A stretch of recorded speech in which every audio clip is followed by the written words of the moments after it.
When I was consistent with my Istagfar, life was easier. There was ease within everything that was happening. There was ease.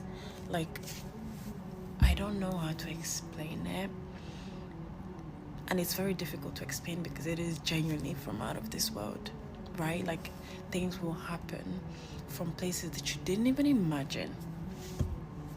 Ease will come from places that, and I'm gonna tell you guys the story. I've told it before, but I love telling it because if you ever have doubts whenever Iman is low, just remember the times where Allah, like, I really needed him and he just granted me ease.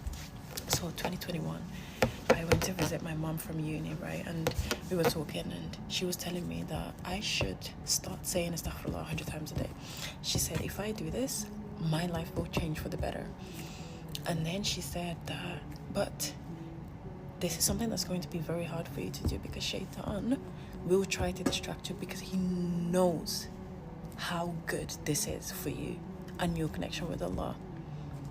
He won't want you to do it, so he will try and distract you. So I took that as a challenge and I said, do you know what? I am going to try to do it, inshallah. 2021, 2022, 2023. The best years of my life in this dunya.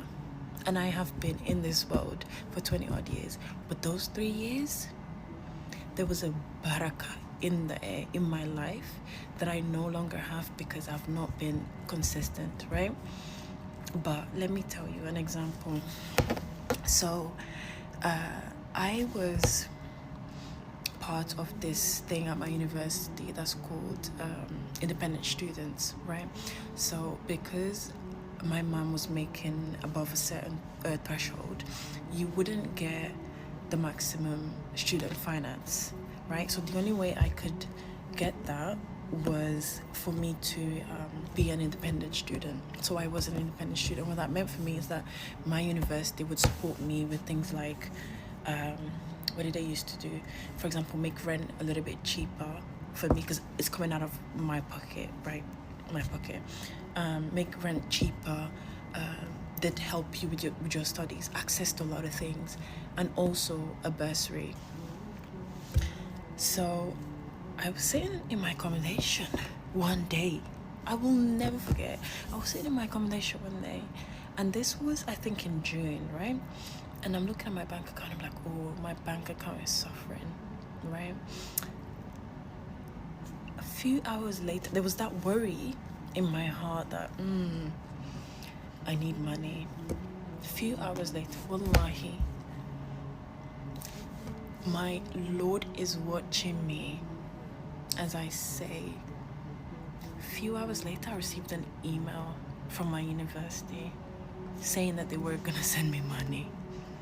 The same day, few hours later, wallahi. And the craziest thing is, I opened that email and I read it because they had already sent us our last bursary, right? They said that they had extra funds.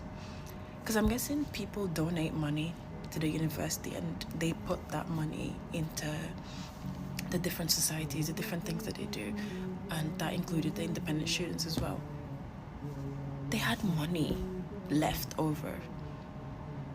And I was one of the people they were gonna send that money to, some of that money to, out of nowhere, after sending me my last bursary. Can you explain in whose head in this world?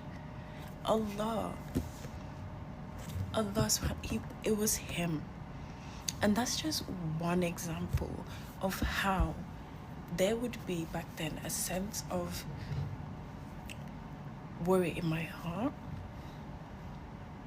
and Allah would just grant me ease.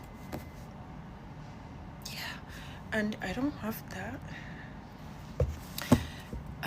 that anymore.